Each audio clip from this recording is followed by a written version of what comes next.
बातमी नाशकातून कांद्यावरचं 20% निर्यात शुल्क रद्द करण्याची मागणी करण्यात येते। कांद्याची हेलिकॉप्टरने पाहणी करा असं म्हणत महाराष्ट्र राज्य कांदा उत्पादक शेतकरी संघटनेनं मागणी केली आहे।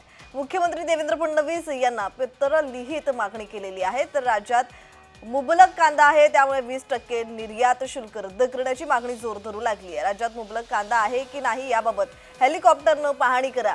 हेलिकॉप्टरनं पाहणी करून मुबलक कांदा असल्याचे खात्री करून तातडीनं मुख्यमंत्र्यांनी केंद्राकडून 20% निर्यात शुल्क रद्द करून घ्यावं अशी मागणी करण्यात येते। आणि या संदर्भात अधिकची माहिती देत आहेत आमचे प्रतिनिधी किरण गोटूर। किरण, या संदर्भातला अधिकचा तपशील।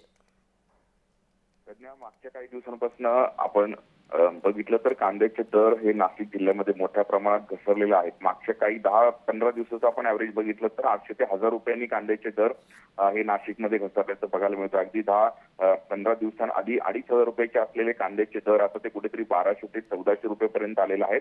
आणि त्यामुळे कांदा जास्तीत जास्त निर्यात व्हावा अशा पद्धतीची मागणी आता शेतकरी संघटनेची आहे। आणि त्यामुळे कांद्यावरची जे 20% निर्यात शुल्क आहे ते रद्द करण्याची प्रामुख्याने मागणी होत आहे। आणि राज्यामध्ये मुबलक कांदा आहे आणि त्याचीच पाणी वेळ पडली तर राज्य सरकारने ज्यात हेलिकॉप्टरने करावा, पण ही कांद्याचे जे 20% निर्यात शुल्क आहे ते रद्द करण्याची मागणी हे आता जे आहे ते नाशिक जिल्ह्यामधून होताना आपल्याला बघायला मिळतंय। त्यामुळे राज्य सरकारने हस्तक्षेप करून केंद्राकडनं हे रद्द करून घ्यावं अशा पद्धतीची मागणी होत आहे। त्यामुळे राज्य सरकार असेल किंवा मुख्यमंत्री असतील काय भूमिका घेतात हे बघणं महत्त्वाचं आहे। ठीक, धन्यवाद किरण, तुम्ही दिलेल्या माहितीसाठी।